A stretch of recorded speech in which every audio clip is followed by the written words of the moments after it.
بسم اللہ الحمدللہ والصلاة والسلام علی رسول اللہ اما بعد اعوذ باللہ من الشیطان الرجیم بسم اللہ الرحمن الرحیم السلام علیکم ورحمۃ اللہ وبرکاتہ۔ آج ہم انشاءاللہ پارہ نمبر 13 کے اندر سورۃ رعد کو پڑھنے جا رہے ہیں، انشاءاللہ شروع کرنے جا رہے ہیں۔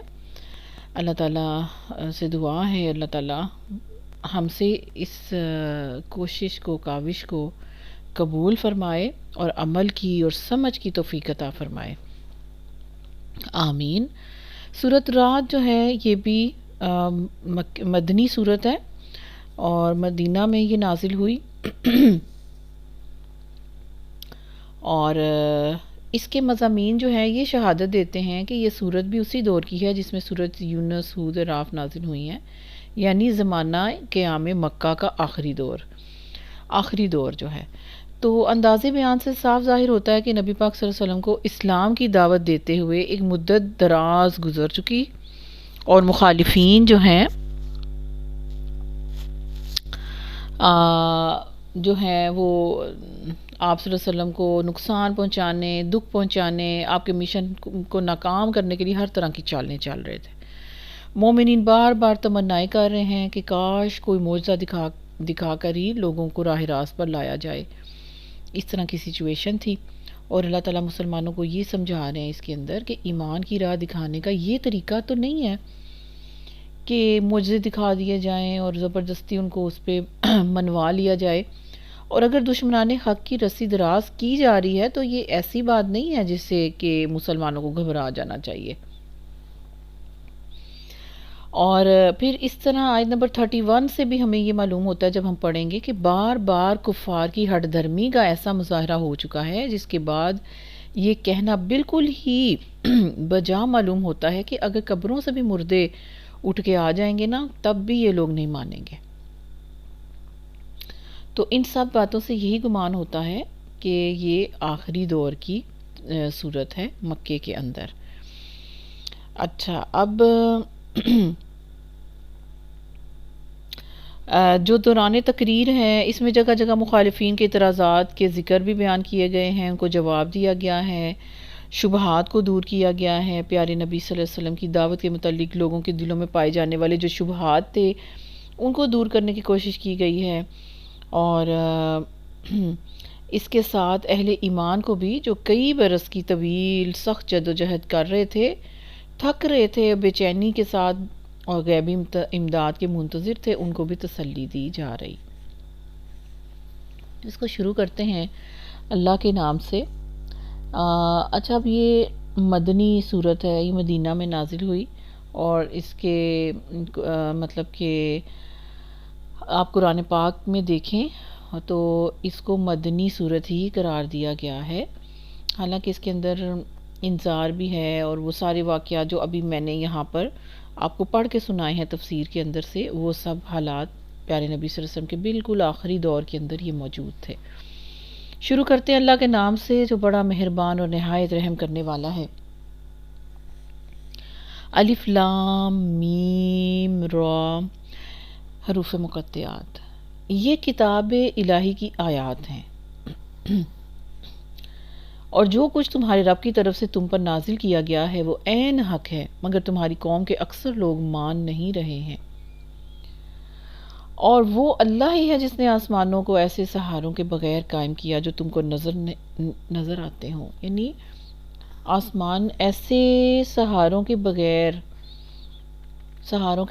قائم کیا گیا ہے جو تم کو نظر آتے ہوں۔ عام طور پہ سہارے نظر آتے ہیں نا، دیواریں نظر آتی ہیں، چھت ہے تو نیچے اس کے آپ کو بیمز ہیں یا اس کی دیواریں ہیں یا اس کے سپورٹس ہیں، وہ سب کچھ نظر آتا ہے، پلرز ہیں وہ نظر آتے ہیں۔ اللہ کہہ رہے ہیں وہ آسمانوں کو ایسے سہاروں کے بغیر اس نے قائم کیا، وہ اللہ ہی ہے، وہ اللہ ہی کا کام ہے جو تم کو نظر آتے ہوں۔ پھر وہ اپنے تخت سلطنت پر یعنی ثم استوى علی العرش، وہ اپنے عرش پر اس نے قرار پکڑا، جلوہ افروز ہوا۔ یعنی اللہ وہ ہے جس نے آسمانوں کو بلند کیا بغیر ستونوں کے جنہیں تم دیکھتے ہو، پھر وہ عرش پر بلند ہوا عرش پر بلند ہوا، اور اس نے سورج اور چاند کو مسخر کیا، اور اسی نے آفتاب و مہتاب کو ایک قانون کا پابند بنا دیا۔ اس سارے نظام کی ہر چیز ایک وقت مقرر کے لیے چل رہی ہے، اور اللہ ہی اس سارے کام کی تدبیر فرما رہا ہے۔ وہ نشانیاں کھول کھول کر بیان کرتا ہے، شاید کہ تم اپنے رب کی ملاقات کا یقین کر لو۔ اور وہی ہے جس نے یہ زمین پھیلا رکھی ہے، اس میں پہاڑوں کے کھونٹے گاڑ رکھے ہیں اور دریا بہا دیے ہیں۔ اسی نے ہر طرح کے پھلوں کے جوڑے پیدا کیے ہیں، اور وہی دن پر رات طاری کرتا ہے۔ اور ان ساری چیزوں میں بڑی نشانیاں ہیں ان لوگوں کے لیے جو غور و فکر سے کام لیتے ہیں۔ یعنی کہ کون سے دلائل چاہیے تھے؟ بس دلیل دلیل دلیل مانگ رہے تھے، نشانیاں مانگ رہے تھے، تو اللہ تعالیٰ کہہ رہے ہیں کہ غور و فکر کرنے کے لیے، اللہ تعالیٰ تک رسائی حاصل کرنے کے لیے، اللہ تعالیٰ کی پہچان حاصل کرنے کے لیے، یہ جو نشانیاں اللہ نے کھول کھول کے زمین و آسمان میں تمہارے سامنے بکھیر رکھی ہیں، اس میں غور و فکر کرو کہ یہ اللہ کے سوا کوئی نہیں کر سکتا، یہ اللہ کے سوا کسی کا کام نہیں ہے۔ پھر آیت نمبر 4 میں اللہ تعالیٰ فرما رہے ہیں، اور دیکھو زمین میں الگ الگ خطے پائے جاتے ہیں جو ایک دوسرے سے متصل واقع ہوئے ہیں، ملے ہوئے۔ انگور کے باغ ہیں، کھیتیاں ہیں، کھجور کے درخت ہیں، جن میں سے کچھ کہہ رہے ہیں سنگل ہیں اور کچھ دوہرے ہیں۔ سب کو ایک ہی پانی سے راب کرتا ہے، مگر مزے میں ہم کسی کو بہتر بنا دیتے ہیں اور کسی کو کمتر۔ یعنی یہ نشانیاں تمہارے لیے، کیا یہ نشانیاں نہیں ہیں کہ آسمان سے تو بارش ایک ہی ہو رہی ہے، لیکن نیچے جو اقسام ہیں اللہ تعالیٰ اگا رہے ہیں، اللہ تعالیٰ جو زمین کے ساتھ جو دلائل دے رہے ہیں، رنگا رنگ چیزیں اللہ تعالیٰ نے بنا دی ہیں اس ایک ہی پانی کے ساتھ۔ ہر چیز کی خاصیت الگ الگ ہے، ہر چیز کا ذائقہ الگ الگ ہے، ٹیسٹ الگ ہے۔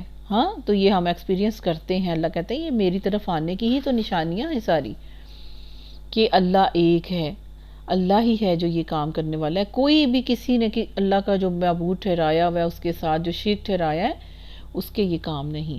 ان سب چیزوں میں بہت سی نشانیاں ان لوگوں کے لیے جو عقل سے کام لیتے ہیں۔ اب اگر تمہیں تعجب کرنا ہے تو تعجب کے قابل تو لوگوں کا یہ قول ہے کہ جب ہم مر کر مٹی ہو جائیں گے تو کیا ہم نئے سرے سے پیدا کیے جائیں گے؟ یہ وہ لوگ ہیں جنہوں نے اپنے رب سے کفر کیا، یہ وہ لوگ ہیں جن کی گردنوں میں توق پڑے ہوئے ہیں، یہ جہنمی ہیں اور جہنم میں ہمیشہ ہمیشہ رہیں گے۔ کون سے توق پڑے ہوئے ہیں؟ اپنی جہالت کے، ہٹ دھرمی کے، اپنی خواہشات کے توق انہوں نے اپنے گردنوں میں ڈالے ہوئے ہیں، آباؤ اجداد کی اندھی تقلید کے اسیر بنے ہوئے ہیں، ان کے توق ان کے گلوں میں، گردنوں میں پڑے ہوئے ہیں۔ اور جو یہ حرکتیں کرے گا اس کا آخری ٹھکانہ جہنم ہوگا جس میں وہ ہمیشہ رہیں گے۔ یعنی تعجب کی یہ بات، یہ تعجب تو ان کی بات پہ کرنا چاہیے، یہ کس بات پہ حیران ہو رہے ہیں؟ یہ تو کوئی کام ہی نہیں ہے۔ جس رب نے ان کو پہلی دفعہ اول وقت میں پہلی دفعہ پیدا کیا، وہ دوسری دفعہ پیدا کرنے پر اسی طرح ہی قادر ہے، اور یہ تو کوئی کام ہی نہیں ہے۔ تعجب والی تو یہ بات ہی نہیں ہے کہ یہ حیران ہو رہے ہیں ہم مر کے کیسے زندہ ہوں گے۔ زیادہ بڑی تخلیق کیا ہے؟ اللہ تعالیٰ کا زمین و آسمان کو پیدا کرنا، اس پہ یہ تعجب نہیں کرتے، اس پہ یہ غور و فکر ہی نہیں کرتے۔ اللہ فرما رہے ہیں آگے، یہ لوگ بھلائی سے پہلے برائی کے لیے جلدی مچا رہے ہیں کہ عذاب لے آؤ، عذاب لے آؤ اگر تم سچے ہو۔ حالانکہ ان سے پہلے جو لوگ اس روش پر چلے ان پر اللہ کے عذاب کی عبرت ناک مثالیں تو گزر ہی چکی ہیں۔ حقیقت یہ ہے کہ تیرا رب لوگوں کی زیادتیوں کے باوجود ان کے ساتھ چشم پوشی سے کام لیتا ہے، درگزر کرتا ہے، معاف کرتا ہے، اور یہ بھی حقیقت ہے کہ تیرا رب سخت سزا دینے والا ہے۔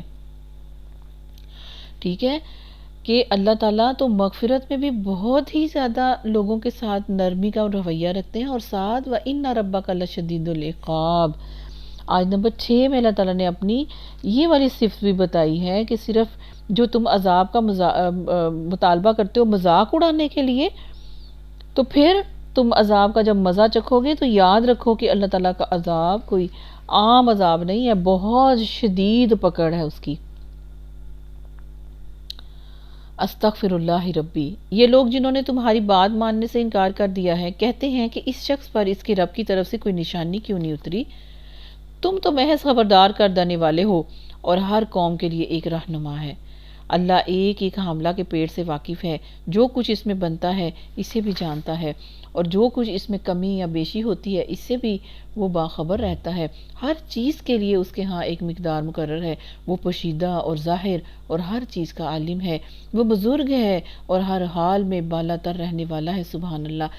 تم میں سے کوئی شخص آواز زور سے بات کرے یا آہستہ کرے، اور کوئی رات کی تاریکی میں چھپا ہوا ہو یا دن کی روشنی میں چل رہا ہو، اس کے لیے سب یکساں اور برابر ہے۔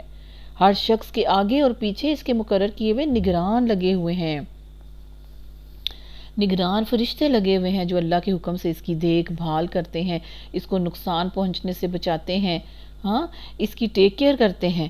ہاں، اور یہی حفاظتی فرشتے جو آپ کو اور مجھے اللہ تعالیٰ نے دیے ہوئے ہیں نا، جب موت کا وقت آ جاتا ہے یا کوئی نقصان پہنچانے کی کوئی اللہ تعالیٰ نے مقدر کیا ہوا ہے، اس وقت یہ فرشتے جو ہیں اس حکم کے مطابق ہٹ جاتے ہیں۔ اللہ تعالیٰ کا سسٹم ہے، اللہ تعالیٰ کا ایک کتنی منظم یہ ساری دنیا ہے۔ ہر شخص کے آگے پیچھے اس کے مقرر کیے ہوئے نگران لگے ہوئے ہیں جو اللہ کے حکم سے اس کی دیکھ بھال بھی کر رہے ہیں۔ ہاں یعنی اور پھر براہ راست بھی اللہ دیکھ رہا ہے۔ حقیقت یہ ہے کہ اللہ کسی قوم کے حال کو بدلتا نہیں جب تک کہ وہ خود اپنے اوصاف کو نہیں بدل دیتی، اور جب اللہ کسی قوم کی شامت لانے کا فیصلہ کر لے تو پھر وہ کسی کے ٹالے نہیں ٹل سکتی، نہ اللہ کے مقابلے میں ایسی قوم کا کوئی حامی اور مددگار ہو سکتا ہے۔ وہی ہے جو تمہارے سامنے بجلیاں چمکاتا ہے، جنہیں دیکھ کر تمہیں اندیشے میں بھی لاحق ہو جاتے ہیں اور امیدیں بھی بندھی جاتی ہیں، بارش کی اور پھر نقصان کی بھی۔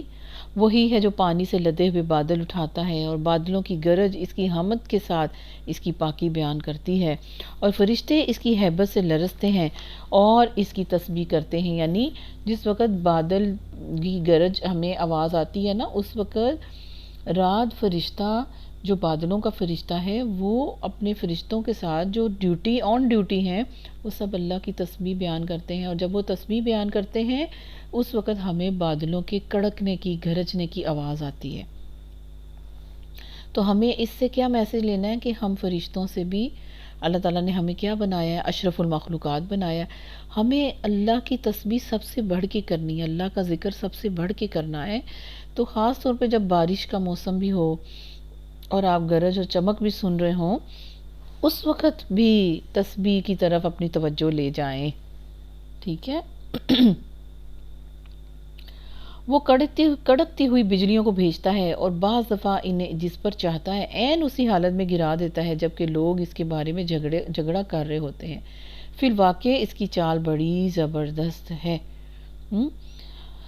اس کی چال یعنی کہ وہ ایسی چیزیں اللہ تعالیٰ کرتے ہیں، اللہ تعالیٰ لوگوں کو سیدھا کرنے کے لیے بھی اور عذاب اتارنے کے لیے بھی اور میسج دینے کے لیے بھی اور کبھی پکڑنے کے لیے بھی اللہ تعالیٰ یہ بجلی گرا دیتے ہیں لوگوں کے اوپر۔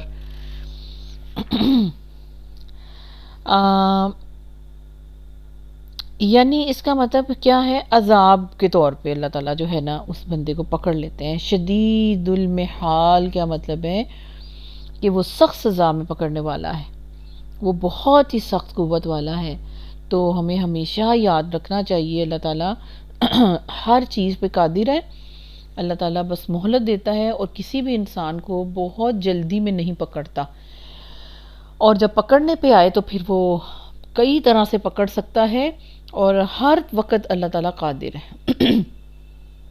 اللہ سے دعا ہے اللہ تعالیٰ ہمیں ہر طرح کی خیر پہنچائے، ہر طرح کے شر سے اللہ مجھے اور آپ کو محفوظ رکھے، اللہ تعالیٰ اپنی ناراضگی سے مجھے اور آپ کو بچا کے رکھے، آمین۔ اسی کو پکارنا برحق ہے۔ رہیں وہ دوسری ہستیاں جنہیں اس کو چھوڑ کر یہ لوگ پکارتے ہیں، وہ ان کی دعاؤں کا کوئی جواب نہیں دے سکتے۔ انہیں پکارنا تو ایسے ہی ہے جیسے کہ کوئی شخص پانی کی طرف ہاتھ پھیلا کر اس سے درخواست کر رہا ہے پانی سے کہ تو میرے منہ تک پہنچ جا، حالانکہ پانی تو اس تک پہنچنے والا نہیں ہے۔ بس اسی طرح کافروں کی دعائیں بھی کچھ نہیں ہیں مگر ایک تیر بے ہدف ہیں۔ وہ تو اللہ ہی ہے جس کو زمین اور آسمان کی ہر چیز طوعاً او کرہن سجدہ کر رہی ہے، اور سب چیزوں کے سائے صبح و شام اس کے آگے جھکتے ہیں۔ آیت سجدہ ہے، انشاءاللہ اس مقام کا سجدہ میں نے بھی کر لینا ہے، آپ نے بھی انشاءاللہ سجدہ کرنا ہے۔ تو ہر چیز دیکھیں، اللہ تعالیٰ کہتے ہیں ہر چیز کا سایہ جو ہے وہ جھکا پڑ رہا ہے، وہ چاہے وہ چاہتا ہے یا نہیں چاہتا ہے. اسی طرح جو کافر ہے، جو چاہ رہا ہے یا اپنی اس کی چاہت موجود نہیں لیکن اس کا سایہ بھی، وہ بھی اللہ تعالیٰ کے سامنے جھکا پڑا ہوتا ہے. سجدے کا یعنی معنی کیا ہوتا ہے؟ جسم کے سب سے اوپر اور باعزت حصے کو کسی کے سامنے نیچے سے نیچا لے جا کر اس کے سامنے اپنی عاجزی اور اپنی انتہائی عاجزی کا اظہار کرنا سجدہ کہلاتا ہے. اپنے جسم کے سب سے اوپر والے حصے، باعزت حصے کو کسی کے سامنے نیچے سے نیچا کر کے لے کے جانا اور اس کے سامنے اپنی انتہائی عاجزی کا اظہار کرنا سجدہ کہلاتا ہے. تو کائنات کی ہر چیز اللہ کے سامنے اسی طرح عاجزی اور بے بسی کا اظہار کر رہی ہے. اس میں مسلمان اور کافر کا بھی کوئی فرق نہیں ہے. آیت نمبر 15 کے حوالے سے ہاں انسان کو تھوڑا سا اختیار اللہ تعالیٰ نے دیا ہوا ہے. جنت یا جہنم کے راستے پر چلنے کا اختیار اللہ نے دے دیا ہے. اس کے علاوہ اللہ کے سامنے نہ چاہتے ہوئے بھی ہر طرح وہ سجدہ ریز ہے. کیسے؟ اگر کسی کو شک ہے تو ذرا سا اپنا سانس روک کر ذرا دکھا دے. بھوک اور پیاس کو روک لے، اپنے حاجات کو ذرا روک لے. بیماری آئے تو ذرا ڈٹ جائے کہ میں نے بیمار نہیں ہونا. یہ بے بسی تو ہے اور کیا ہے. اللہ کے سامنے ہم جھکے ہوئے ہیں، ہر کوئی جھکا ہوا ہے. بڑھاپے کو آنے سے، بالوں کو سفید ہونے سے ذرا روک کے دکھائیں. دل کی حرکت بند ہو جائے تو اسے دوبارہ چلا کے دکھائیں ذرا. اللہ معاف کرے گردے فیل ہو جائیں تو چالو کر کے دکھائے ذرا جو نہیں مانتا. یعنی اگر دل کی حرکت بند ہو جاتی ہے، ہو جائے تو پھر کون چلائے گا؟ گردے فیل ہو جائیں تو چالو کر کے دکھائے اگر کوئی نہیں مانتا نا اس بات کو. ٹانگ اٹھا سکتا ہے تو ذرا دوسری بھی اٹھا کے دکھائے.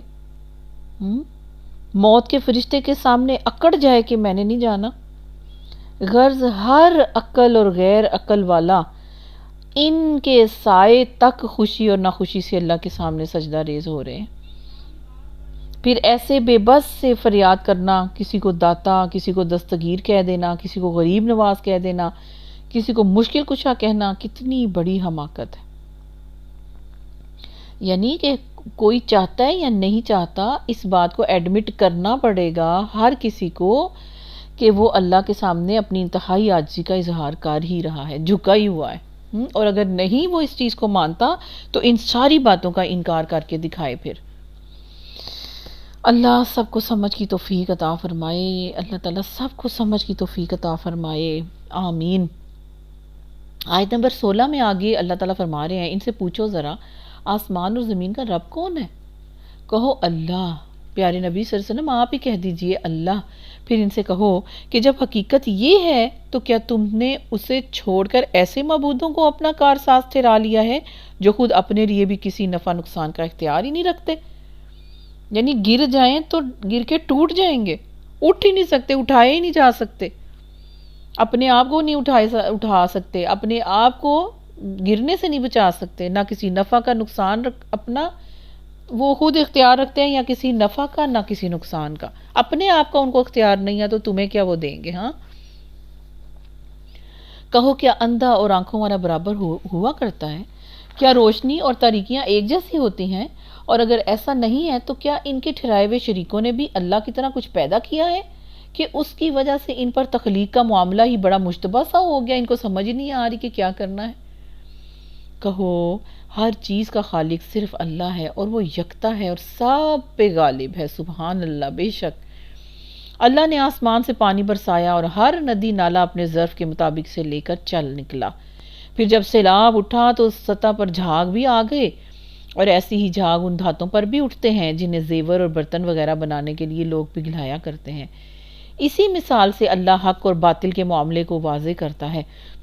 جو جھاگ ہے وہ اڑ جایا کرتا ہے، اور جو چیز انسانوں کے لیے نفع بخش ہے وہ زمین میں ٹھہر جاتی ہے.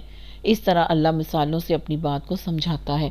آیت نمبر 17 میں اللہ تعالیٰ نے ایک مثال جو میرے اور آپ کے سامنے، جس کا ترجمہ میں نے بھی پڑھا ہے، اس کا مطلب کیا ہے؟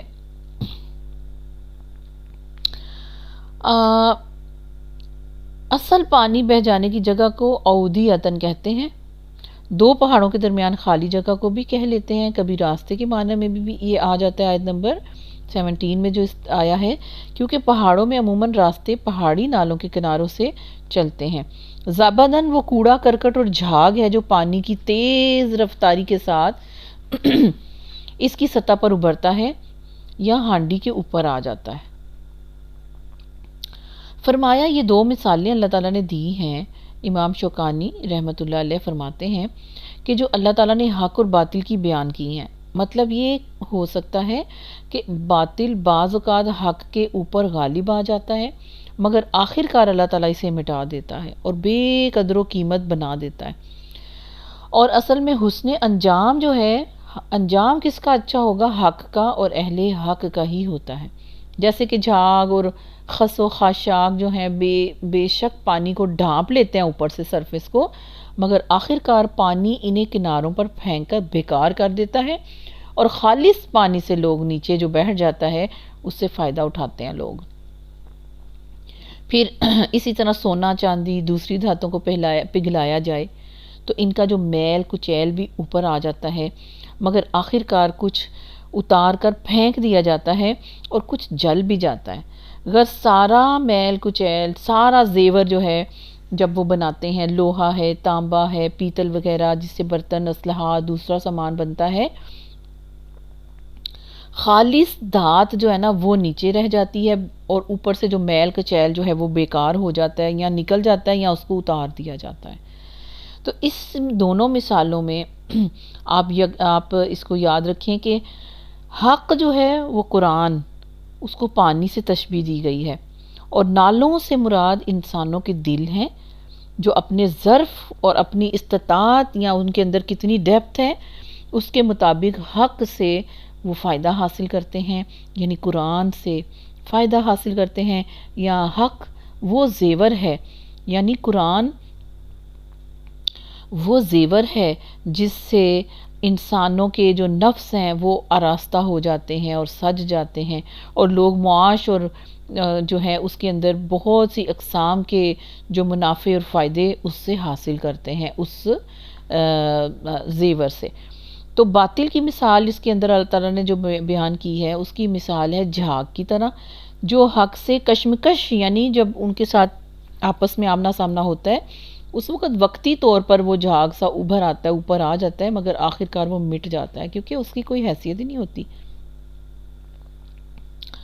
ٹھیک ہے، تو اس کی ایک اور ڈیٹیل جو ہے حضرت ابو موسیٰ رضی اللہ تعالیٰ عنہ بیان کرتے ہیں کہ رسول اللہ صلی اللہ علیہ وآلہ وسلم نے فرمایا، بخاری کی حدیث ہے، اللہ تعالیٰ نے مجھے جو علم اور ہدایت دے کر بھیجا ہے اس کی مثال بہت زیادہ بارش کی ہے جو ایک زمین پر برسی۔ اس زمین کا ایک حصہ بہت عمدہ اور زرخیز تھا، اس نے تو پانی کو قبول کر لیا، جذب کر لیا، اور پھر بہت سی گھاس اور چارہ اس نے اگایا، اور اس کے کچھ حصے بڑے ہی سخت اور زمین کے گڑھے تھے جنہوں نے پانی روک لیا، تو اللہ نے اس کے ساتھ لوگوں کو نفع پہنچایا، چنانچہ انہوں نے پیا اور پلایا اور کھیتی باڑی کی، اور اس کے بعض حصے چٹیل میدان تھے جو نہ پانی روکتے تھے اور نہ ہی گھاس اگاتے تھے۔ تو یہ اس کی مثال، اس شخص کی مثال ہے جس نے اللہ کی دین کی سمجھ حاصل کی اور اسے اس علم اور ہدایت نے نفع دیا، علم نافذ نے اس کو نفع دیا جس سے دے کر مجھے اللہ تعالیٰ نے بھیجا تھا، اور اس شخص کی مثال جس نے اس کی طرف نہ سر اٹھایا اور نہ اللہ کی وہ ہدایت قبول کی جو دے کر مجھے بھیجا گیا۔ ان تینوں میں سے آخری مثال کافر کی ہے۔ ٹھیک ہے، یعنی یہ اتنی عمدہ مثال ہے، اور جس کی ڈیٹیل میں پیارے نبی صلی اللہ علیہ وسلم کی بخاری کی حدیث بھی اس کے اندر کوٹڈ ہے، اور آپ اس کو ضرور سمجھیں۔ اللہ تعالیٰ نے بہت ہی عمدہ طریقے سے اس میں مثال دی ہے قرآن سے فائدہ اٹھانے والوں کا، اور جو قرآن کی طرف نظر بھی نہیں اٹھاتے، توجہ نہیں کرتے، اس سے فائدہ نہیں اٹھاتے، ان دونوں کی مثال کتنی فرق ہے، ان کا اینڈ رزلٹ کتنا فرق ہے۔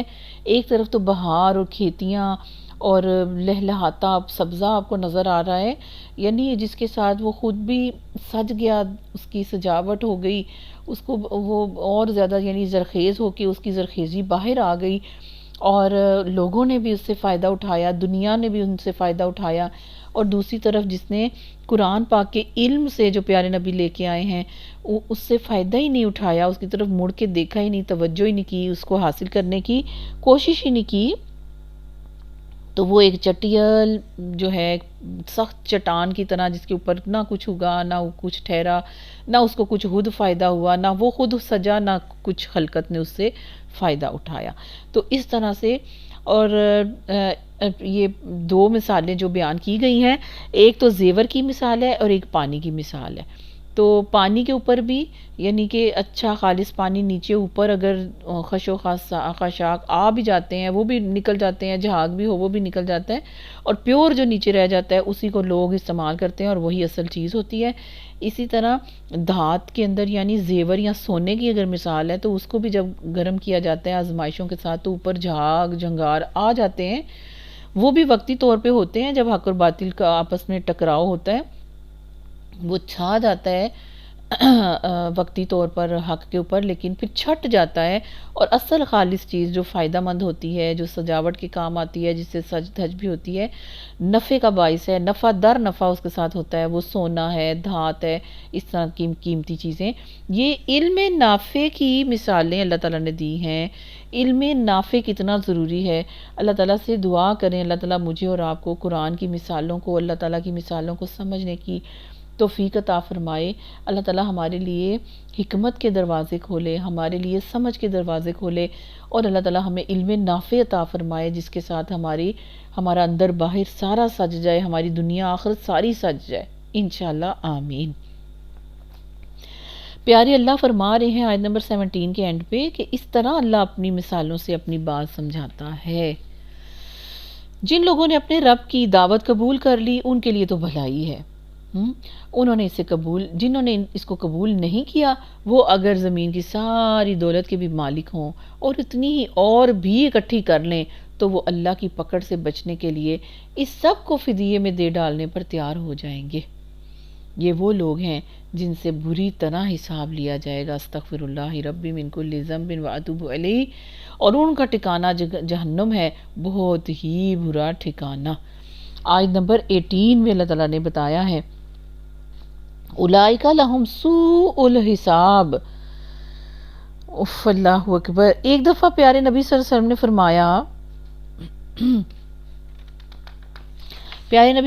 نے فرمایا کہ جس کا حساب کیا گیا اسے عذاب دیا جائے گا۔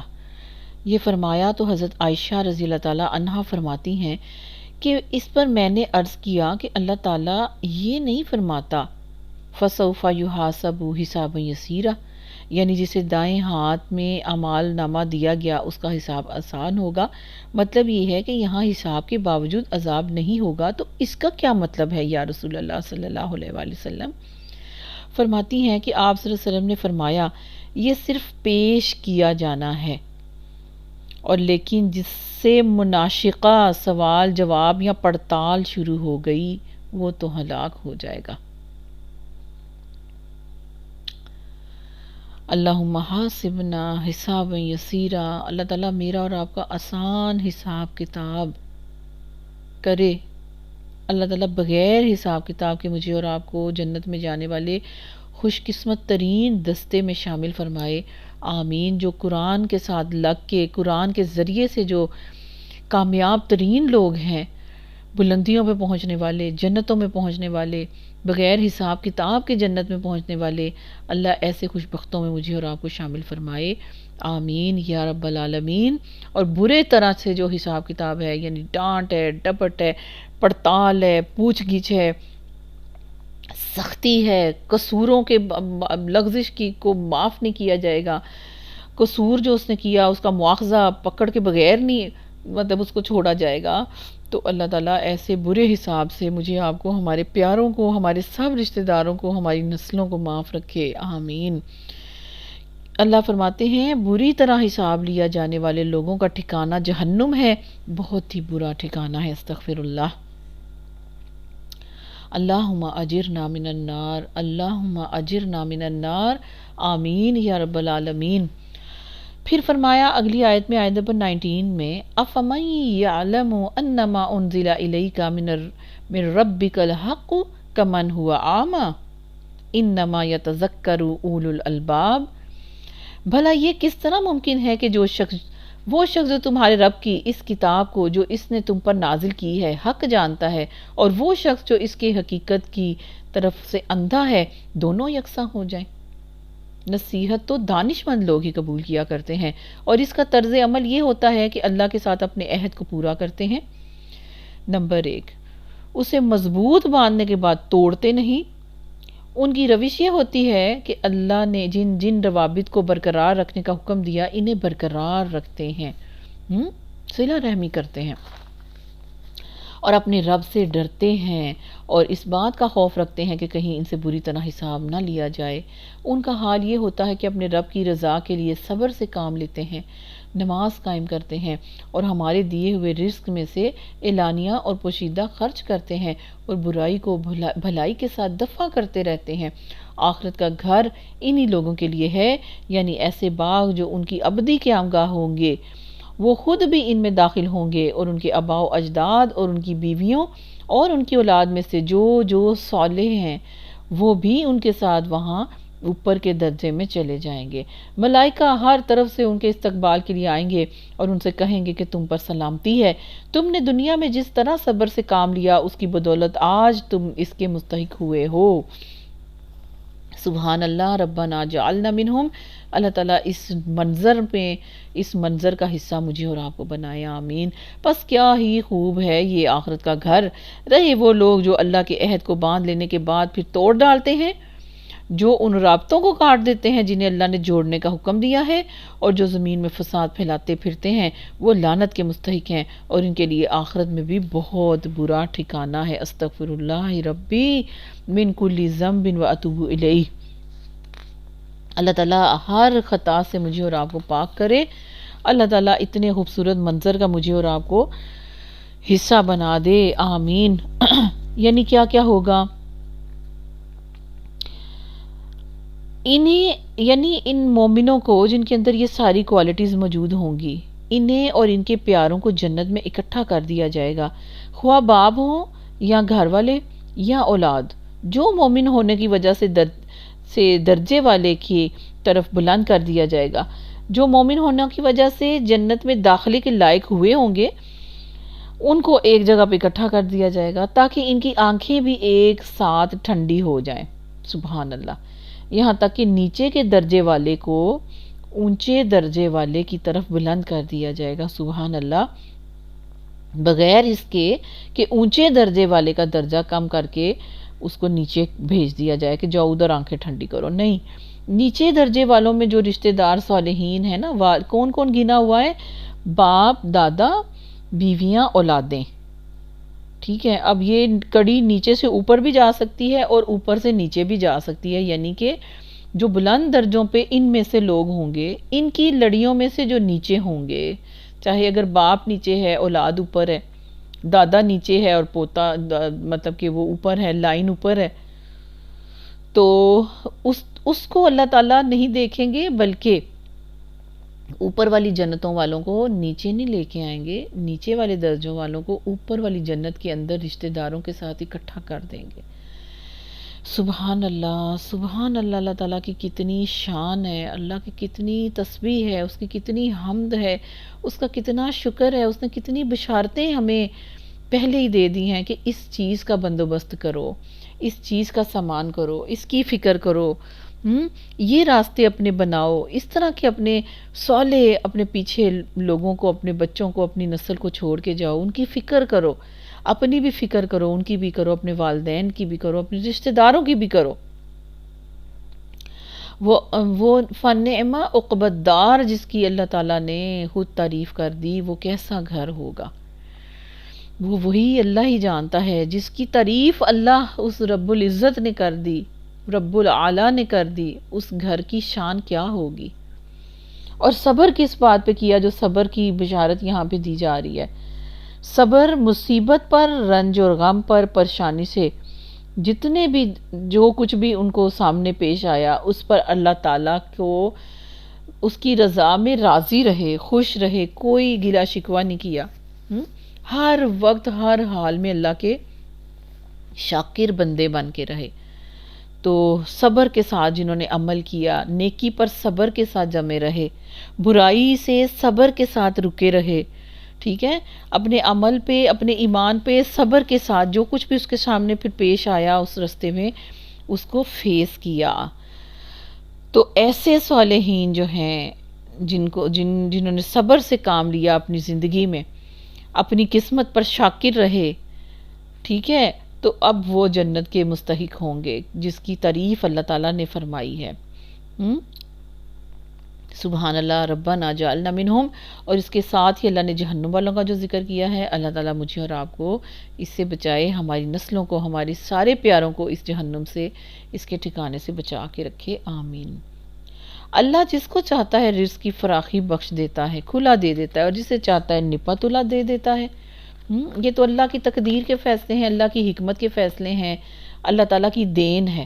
یہ لوگ دنیاوی زندگی میں مگن ہیں، حالانکہ دنیا کی زندگی آخرت کے مقابلے میں ایک متاع قلیل کے سوا کچھ بھی نہیں ہے، اور صرف اتنی سی ہے، جیسے حدیث کے مطابق ہے، مسلم کی حدیث ہے کہ اتنی سی ہے کہ سمندر میں انگلی ڈبو کر دیکھو، انگلی پر کتنا پانی ہے، یہ دنیا کی متاع ہے، اور بہتا ہوا سمندر جو ہے وہ آخرت ہے اس کے مقابلے میں۔ تو اس طرح اللہ تعالیٰ سمجھاتا ہے اپنی اس طرح مثالوں کے ساتھ کہ بہت ہی متاع قلیل ہے یہ دنیا آخرت کے مقابلے میں۔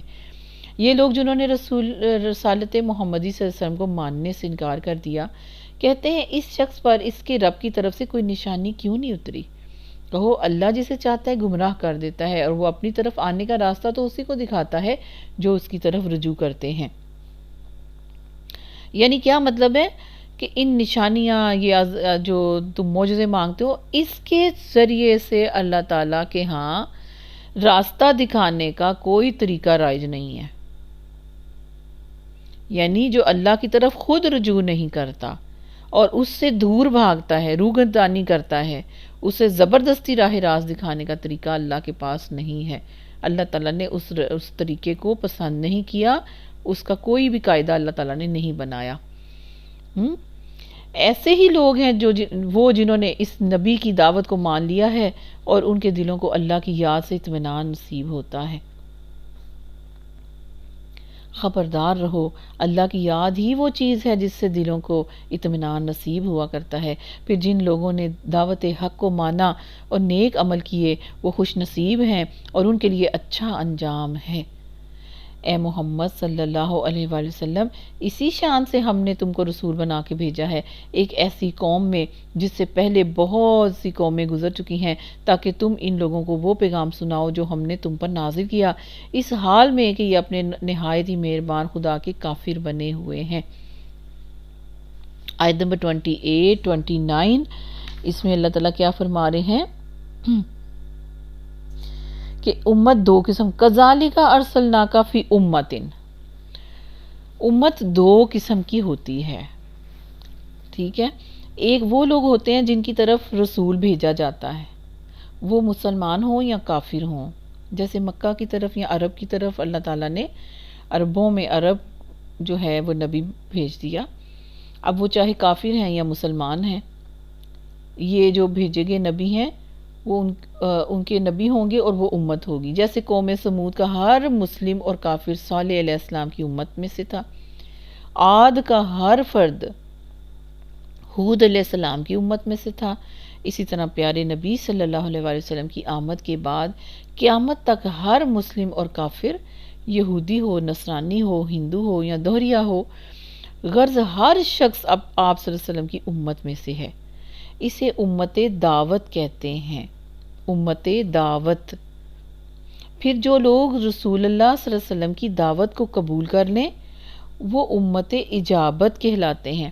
اجاب و قبول اردو کا لفظ ہے نا، قبول کر لینا، اجاب و قبول، اسی طرح امت اجابت، جنہوں نے نبی پاک صلی اللہ علیہ وسلم کی دعوت کو قبول کیا وہ امت اجابت کہلائے گی۔ اور یہ جو آیت ہے اس کے اندر جس امت کا ذکر کیا گیا ہے اس سے مراد ہے امت دعوت، جس میں ہر شخص جو ہے وہ آ جاتا ہے، ٹھیک ہے۔ تو اس میں وہ ذکر ہے کہ اے محمد صلی اللہ علیہ وسلم، اسی شان سے ہم نے آپ کو ان کی طرف رسول بنا کے بھیجا ہے، ایک ایسی قوم میں جس سے پہلے بہت سی قومیں گزر چکی ہیں، تاکہ تم ان لوگوں کو وہ پیغام سنا دو جو ہم نے تم پر نازل کیا ہے، اس حال میں کہ یہ اپنے نہایت مہربان خدا کے کافر بنے ہوئے ہیں۔ ان سے کہو کہ وہی میرا رب ہے، اس کے سوا کوئی معبود نہیں، اسی پر میں نے بھروسہ کیا اور وہی میرا ملجا و مأواں ہے۔ اور کیا ہو جاتا اگر کوئی ایسا قرآن اتار دیا جاتا جس کے زور سے پہاڑ چلنے لگتے، یا زمین ہی شک ہو جاتی، یا مردے قبروں سے نکل کر بولتے۔ یعنی ایسا قرآن اگر ہم اتار بھی دیتے تو کیا ہو جاتا؟ یہ ایمان لے آتے؟ یہ ایمان نہیں لے کے آتے، یہ مطلب ہے۔ کیا ہو جاتا اگر کوئی ایسا قرآن ہم اتار دیتے جس کے زور سے یہ پہاڑ چلنے لگتے، یا زمین پھٹ جاتی، یا مردے قبر سے نکل کے باتیں کرنے لگتے۔ اس طرح کی نشانیاں دکھا دینا کوئی مشکل تو نہیں ہے، بلکہ سارا اختیار ہی اللہ کے ہاتھ میں ہے۔ یعنی اللہ جانتا ہے اگر یہ سب کچھ ہو بھی جائے، ایسا قرآن آ بھی جائے، تب بھی یہ ایمان لانے والے نہیں۔ پھر کیا اہل ایمان ابھی تک کفار کی طلب کے جواب میں کسی نشانی کے ظہور کی آس لگائے بیٹھے ہیں؟ اور وہ یہ جان کر مایوس نہیں ہو گئے کہ اگر اللہ چاہتا تو سارے انسانوں کو ہدایت دے دیتا؟ جن لوگوں نے خدا کے ساتھ کفر کا رویہ اختیار کر رکھا ہے، ان پر ان کے کرتوتوں کی وجہ سے کوئی نہ کوئی آفت آتی ہی رہتی ہے، یا ان کے گھر کے قریب کہیں نازل ہوتی ہے۔ یہ سلسلہ تو چلتا ہی رہے گا یہاں تک کہ اس کا وعدہ آن پورا ہوا۔ یقیناً اللہ اپنے وعدے کی خلاف ورزی نہیں کرتا۔ تم سے پہلے بھی بہت سے رسولوں کا مذاق اڑایا جا چکا ہے، مگر میں نے ہمیشہ منکرین کو ڈھیل دی اور آخرکار ان کو پکڑ لیا۔ پھر دیکھ لو کہ میری سزا کیسی سخت تھی۔ پھر کیا وہ جو ایک ایک متنفس کی کمائی پر نظر رکھتا ہے، اس کے مقابلے میں یہ جسارتیں کی جا رہی ہیں کہ لوگوں نے اس کے ساتھ شریک ٹھہرا رکھے ہیں۔ اے نبی صلی اللہ علیہ وآلہ وسلم، ان سے کہہ دیجئے اگر واقعی وہ خدا کے بنائے ہوئے شریک ہیں تو ذرا ان کے نام لو کہ وہ کون ہیں۔ کیا تم اللہ کو ایک نئی بات کی خبر دے رہے ہو جسے وہ اپنی زمین میں نہیں جانتا؟ یا تم لوگ بس یوں ہی جو منہ میں آتا ہے کہہ ڈالتے ہو؟ حقیقت یہ ہے کہ جن لوگوں نے دعوت حق کو ماننے سے انکار کیا ہے، ان کے لیے ان کی مکاریاں خوشنما بنا دی گئی ہیں اور وہ راہ راست سے روک دیے گئے ہیں۔ پھر جس کو اللہ گمراہی میں پھینک دے اسے کوئی راہ دکھانے والا نہیں ہے۔ پھر لوگوں کے لیے دنیا کی زندگی ہی میں عذاب ہے اور آخرت کا عذاب اس سے بھی زیادہ سخت ہے۔ کوئی ایسا نہیں جو انہیں خدا سے بچانے والا ہو۔ خدا ترس انسانوں کے لیے جس جنت کا وعدہ کیا گیا ہے اس کی شان یہ ہے کہ اس کے نیچے نہریں بہہ رہی ہوں گی اور اس کے پھل دائمی ہیں اور اس کا سایہ لا زوال ہے۔ یہ انجام ہے متقی لوگوں کا، اور منکرین حق کا انجام یہ ہے کہ ان کے لیے دوزخ کی آگ ہے۔ اے نبی صلی اللہ علیہ وسلم، جن لوگوں کو ہم نے پہلے کتاب دی تھی وہ اس کتاب سے جو ہم نے تم پر نازل کی ہے خوش ہیں، اور مختلف گروہوں میں کچھ لوگ ایسے بھی موجود ہیں جو اس کی بعض باتوں کو نہیں مانتے۔ تم صاف کہہ دو کہ مجھے تو صرف اللہ کی بندگی کا حکم دیا گیا ہے اور اس سے منع کیا گیا ہے کہ کسی کو اس کے ساتھ شریک ٹھہراؤں، لہٰذا میں اسی کی طرف دعوت دیتا ہوں اور اسی کی طرف میرا رجوع ہے۔ اسی ہدایت کے ساتھ ہم نے یہ فرمان عربی تم پر نازل کیا ہے۔ اب اگر تم نے اس علم کے باوجود جو تمہارے پاس آ گیا ہے لوگوں کی خواہشات کی پیروی کی تو اللہ کے مقابلے میں نہ کوئی تمہارا حامی اور مددگار ہوگا، نہ کوئی اس کی پکڑ سے تم کو بچا سکتا ہے۔ تم سے پہلے بھی ہم بہت سے رسول بھیج چکے ہیں اور ان کی بھی ہم نے بیوی بچوں والا ہی بنایا تھا، اور کسی رسول کی بھی یہ طاقت نہیں تھی کہ اللہ کے اذن کے بغیر کوئی نشانی خود دکھا دیتا۔ ہر دور کے لیے ایک کتاب ہے۔ اللہ جو کچھ چاہتا ہے مٹا دیتا ہے اور جس چیز کو چاہتا ہے قائم رکھتا ہے، اور الکتاب اسی کے پاس ہے، یعنی لوح محفوظ۔ اے نبی صلی اللہ علیہ وسلم، جس برے انجام کی دھمکی ہم ان لوگوں کو دے رہے ہیں اس کا کوئی حصہ خواہ ہم تمہارے جیتے جی دکھا دیں یا اس کے ظہور میں آنے سے پہلے ہم آپ کو اٹھا لیں، بہرحال تمہارا کام صرف پیغام پہنچا دینا ہے اور حساب لینا ہمارا کام ہے۔ کیا یہ لوگ دیکھتے نہیں ہیں کہ ہم اس سرزمین پر چلے آ رہے ہیں اور اس کا دائرہ ہر طرف سے تنگ کرتے چلے آتے ہیں، اللہ حکومت کر رہا ہے، کوئی اس کے فیصلوں پر نظر ثانی کرنے والا نہیں اور اسے حساب لیتے کچھ دیر نہیں لگتی۔ ان سے پہلے جو لوگ ہو گزرے ہیں وہ بھی بڑی بڑی چالیں چل چکے ہیں، مگر اصل فیصلہ کن چال تو پوری کی پوری اللہ ہی کے ہاتھ میں ہے۔ وہ جانتا ہے کہ کون کیا کچھ کمائی کر رہا ہے، اور عنقریب یہ منکرین حق دیکھ لیں گے کہ انجام کس کا بخیر ہوتا ہے۔ یہ منکرین کہتے ہیں کہ تم خدا کے بھیجے ہوئے نہیں ہو، کہو میرے اور تمہارے درمیان اللہ کی گواہی ہی کافی ہے، اور پھر وہ ہر اس شخص کی گواہی جو کتاب آسمانی کا علم رکھتا ہے۔ ٹھیک ہے، سبحان اللہ۔ یعنی جو اہل کتاب ہیں، جو صحیح عالم ہیں، وہ اس بات کی گواہی دیتے ہیں اور وہی کافی ہیں، اور اللہ اس گواہی پر کافی ہے کہ پیارے نبی صلی اللہ علیہ وآلہ وسلم آخری نبی ہیں۔ الحمدللہ، ربنا تقبل منا انک انت السمیع العلیم وتب علینا انک انت التواب الرحیم، وصلی اللہ تعالی علی خیر خلقہ محمد وآلہ وصحبہ اجمعین برحمتک یا ارحم الراحمین، آمین۔ السلام علیکم ورحمۃ اللہ وبرکاتہ۔